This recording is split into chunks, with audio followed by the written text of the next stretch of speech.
Hi there, welcome back.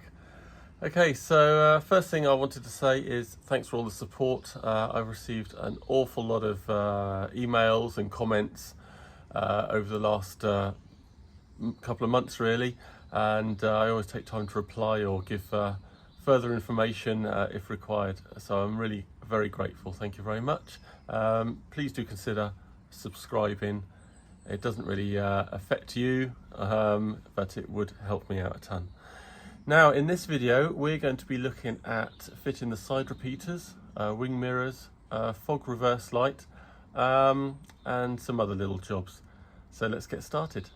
Alright then, so I've got these nice side repeaters from S&J Autos, quite subtle, nice with an orange bulb inside I'm guessing.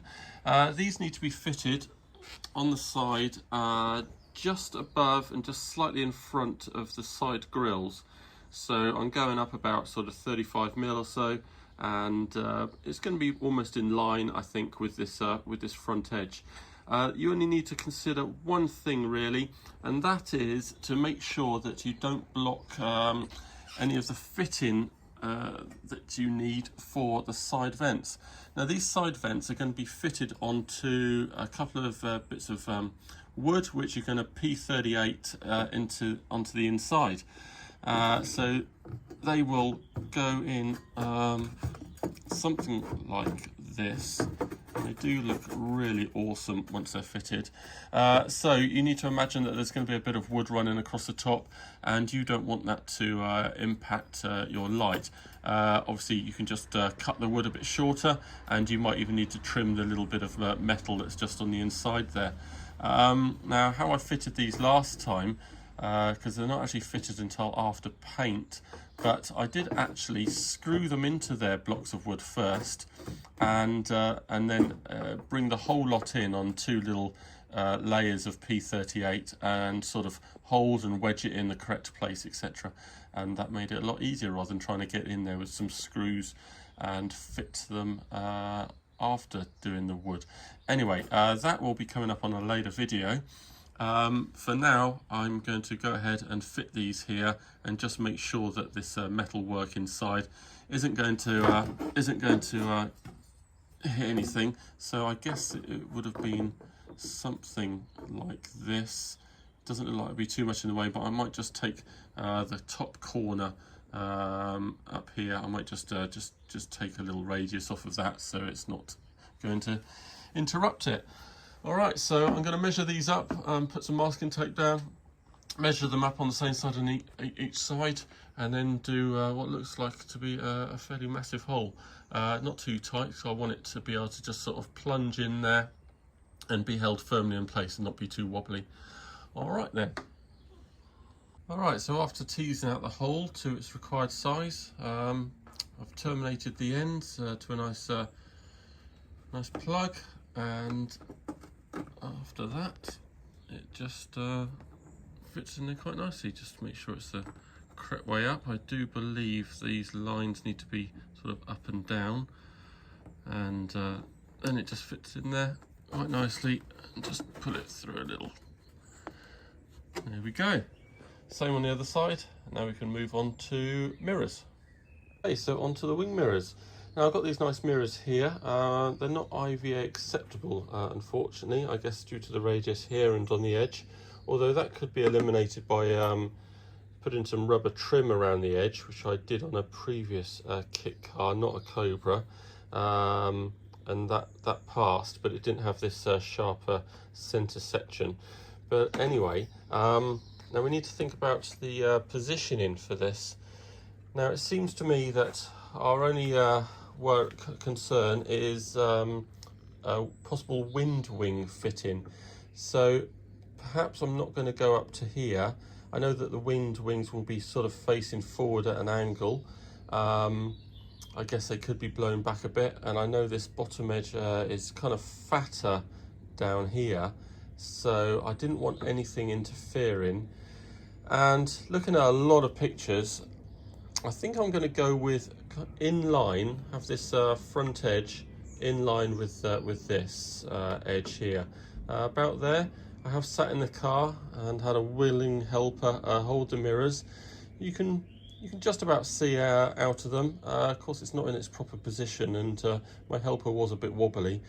So I think I am going to go here. I'm going to go for, I don't know, perhaps 10 mil from the edge, maybe just under, straight down. There's nothing to interrupt the drill or the fixing underneath this section. In fact, it's pretty clear all the way under here. So yeah, I think I'm going to go for about there, and we'll see how that looks. All right, there we are, all fitted. One of the easiest things to make a mark and make a hole for, but one of the most difficult to actually do up, because it's right tucked underneath all the ironwork up the side there. So needless to say, I've only put a nut on there for now, and not the washer and spring washer, because I've got to take it all off for painting. However, when it comes to it, it might be that I managed to get the washers, etc. Up there and held in place with a little bit of blue tack, one of my favourite tricks, and then perhaps I can put the nut inside the socket of a socket wrench on a bit of an extension, and actually be holding that down here up into the 8mm and do it up perhaps a little bit more easily rather than trying to do it with my fingers there. So not a bad position there, obviously not angled correctly, but I'm going to sit in position here. I can see the whole of the mirror, and that's all good. So I'm going to do the other side and then look at the next job. A couple of updates on the issues that I was experiencing during the starting of the car. The first one was the leaking fuel pressure regulator. So I spoke to AK, and they confirmed that I can use the PTFE tape, because it's kind of an inert kind of tape, and it doesn't react to the fuel or degrade or anything. So I've done a few wrappings of that, and so far so good. No leaks at all, so I'm quite pleased with that. Of course, if it did continue, I could put on a few more wrappings, or I could also use some of this Hylamar blue sealant, which is also one of the few fuel safe sealants that doesn't get degraded by fuel. The second problem I had was a constantly blowing fuse. Now, I've got to hand it to AK. Both Neil and John rang me up, and we worked through the issue, and we solved it, basically. So what I'd done, first of all, is, let me show you. So briefly, I tried isolating the issue, unplugging all gauges, unplugging everything that I could think of, basically only having the ignition key plugged in, although that obviously did lead to some other places. In the end, you don't actually need to do that. You can isolate the dashboard, just try turning on the ignition by bridging this red cable to the yellow cable. Okay, and that will be just like you turning the ignition key, and you can see if anything any fuses blow, etc. So that was a good idea to totally get rid of anything untoward with the dash. I'd also tried starting it or turning on the ignition, I should say, with the removal of all the relays and things, and the fuse was still blowing. In the end, very good. We narrowed it down to the fuse that was blowing had a blue and a black cable in it that went to the horn, and it also had a black and a white cable going to the fog light, I believe. So obviously the issue was with one of them, and lo and behold, it was with the horn. So I'd got this monstrosity of a horn, and basically it earths by its mounting tab here. And I guess just the fact that it was earthing, basically it was connected straight to the chassis and making a circuit straight into the chassis was making the fuse blow. And so now I've taken it off of the chassis and hooked it up. Everything works perfectly. No fuses blow, etc. So I could isolate this. I could mount this with a couple of nylon washers or something and isolate the whole horn away from the chassis, and that would be a fix. However, I'm not keen to do that, and I think I'm just going to buy the cheapy kind of horn that has 2 fly leads coming out of it that I can connect the wires to, and a totally separate kind of mounting point that doesn't have anything to do with earth and the whole power, etc. So that was a result. And that's just one of the reasons that I chose to build an AK Cobra from AK Sports Cars, because of the support that I'd heard about and read about and have experienced myself quite a few times. They're always there to help, and I've got 2 successful cars on their way. So thanks very much, and we'll carry on with the build. So only a couple of minor things to finish off now. I did just want to touch on the immobiliser. Now, I can't show you too much, but I just thought it'd be a good idea to show you that it needs a positive power and ignition, power on ignition. And I thought it was a good idea. I've taken the spades out of the positive power and the power on ignition and wired in my immobiliser power and ignition, so it's all nice and tidy and crimped nice and tightly straight into this connector here. And I think that's just a nice clean solution without taking more wires all around the dash and everything else. You also need to obviously wire the ignition in so it breaks a connection of some sort until the fob is in place, and this is also a good place to do it. All right. And just before we end this video, a couple of updates. I have just replaced this front radiator hose. Now, I'm not sure if I put the wrong one on from AK, but I think I had a 41mm hose ID in the diameter hose, and it was just too large for this end. It fit fairly well this end, but this end was just too large, and when you clamped anything around here, this would just flare out. I had two clamps around it, and there's always a constant kind of drip appearing, you know, every few seconds. So I went and got a 35mm ID hose, I believe, and the Michelor clamps here, and we'll just check that hose ID, which is just here. And yep, I got 35mm, so that fits on both ends really nicely, and there's no sort of flare in when you tighten up the end. What else have we done? I've just put on a temporary gear stick up here. It's a little bit loose down there, just so we know where all the gears are.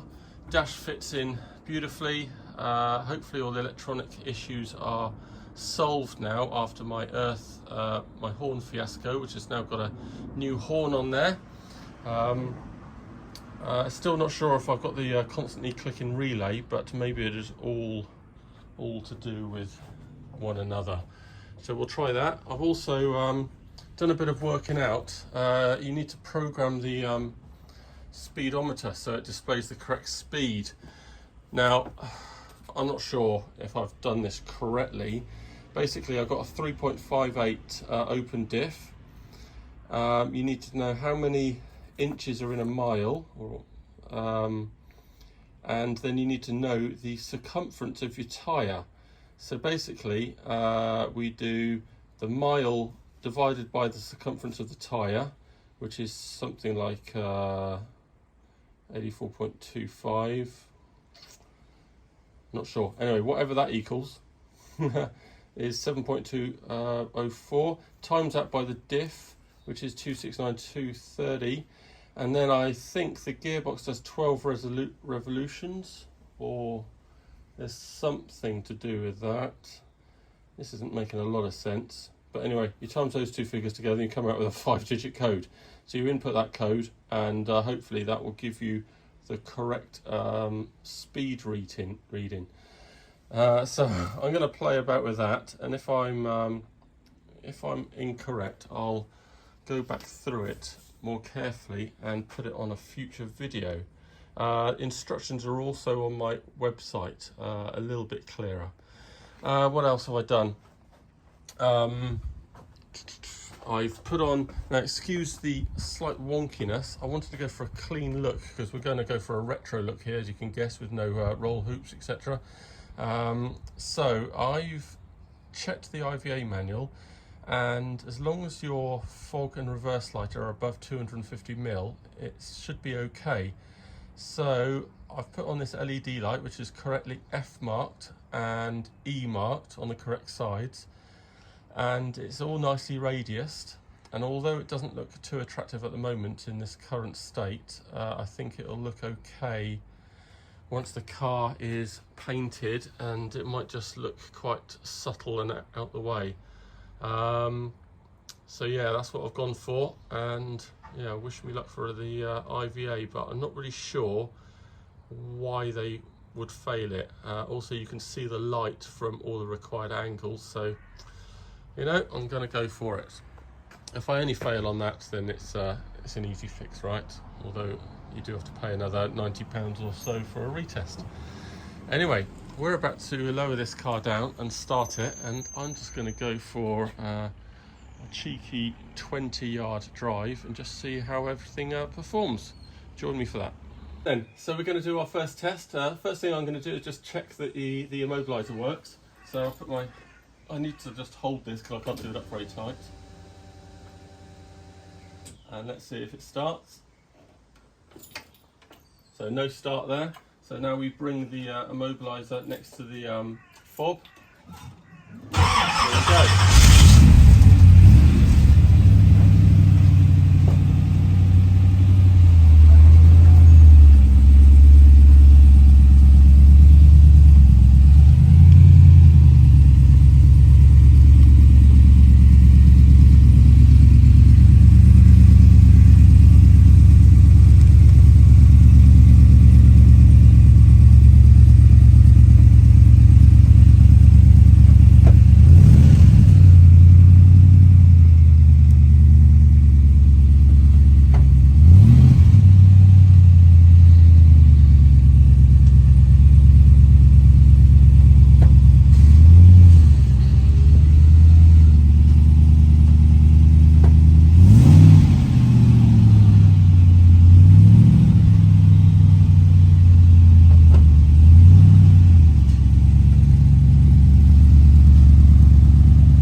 So after that little test drive, I can confirm no further fuel leaks, which is great, in the pressure regulator over there. And I just have the smallest oil leak still in this unit here. And that literally will just be another turn or two.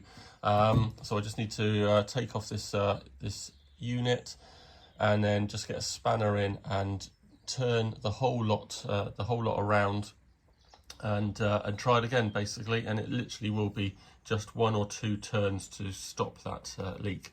Of course, every time I turn it, I need to think that I need to be able to get it all the way back around again, so I can screw this unit back on.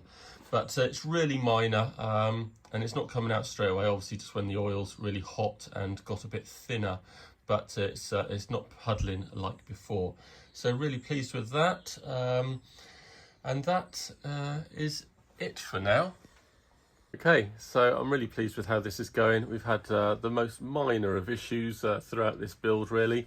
I've been appreciative of all the advice I've been given, so thank you very much for that. So now we need to prep the car for going to paint. I'll see you again.